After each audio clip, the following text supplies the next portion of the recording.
Welcome, friends, to another Tuesday evening with Robbie.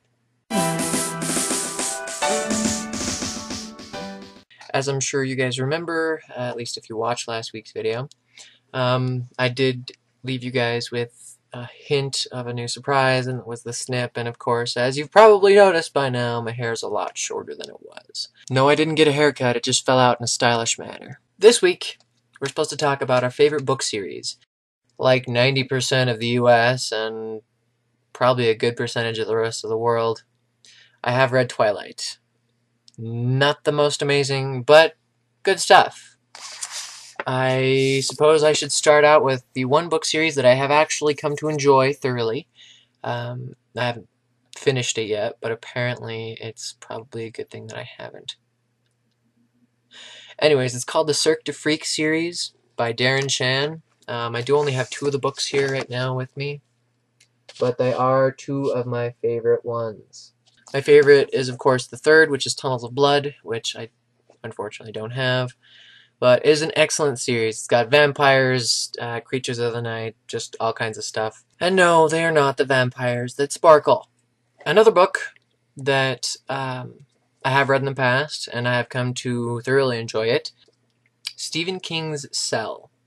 It's a pretty good one. If you like zombie-esque books, pick it up.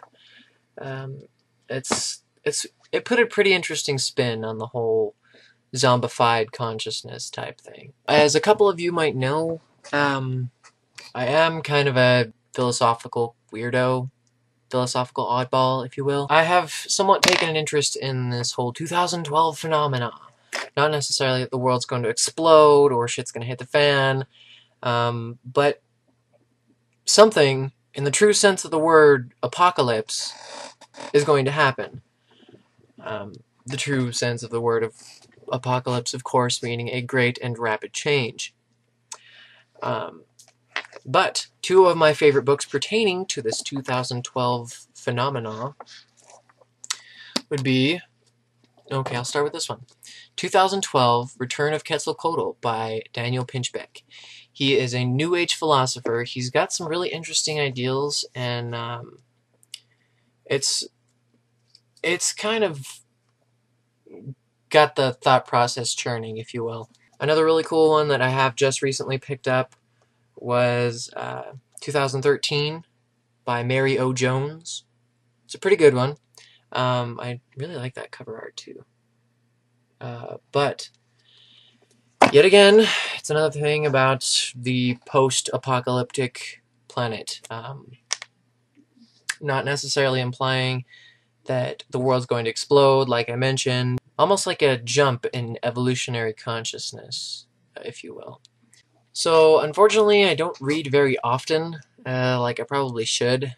I do have a book that my friend Katie, who's a collaborator on this channel, if you will. She's the amazing Katie one. It's not like you have missed her.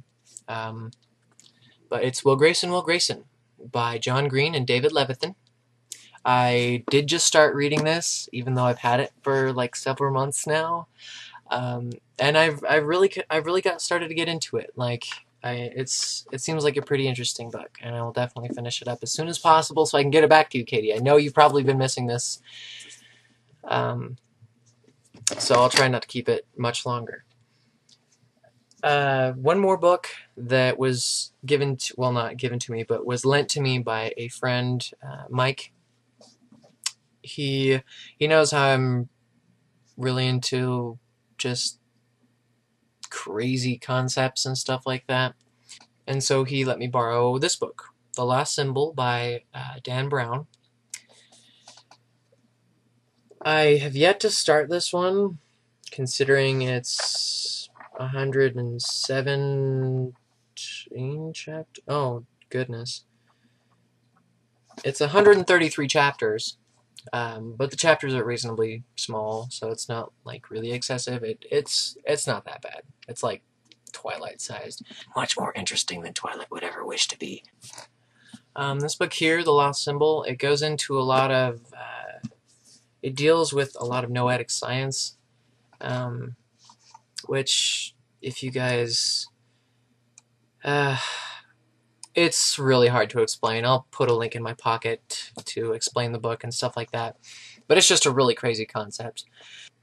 One more book that it is a series.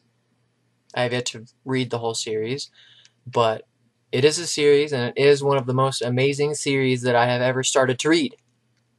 Caitlin Martin has written by far one of the best yet to be published books that I have ever had the pleasure of reading. It's called Silver Lining, and this is one of, I believe, only a small handful of actual copies, hard copies, of her work in progress. It is just an amazing book. Believe me, watch her next video. I'm sure she'll still have a link in her downstairs mix-up of how to get your hands on at least a digital copy of this sucker, because you want to read this book. If you read books, if you like superheroes, if you support the gays, then you want to read this book. As always, thanks for watching, everybody. Comment, rate, subscribe. Watch to your heart's content. There will be yet another video coming next week, and for the remainder of this week, you can keep your entertainment flowing through Caitlin and our good friend Mario, along with Michaela's video. And remember, kiddies, I haven't said this since my first video, but fighting for peace is like fucking for virginity.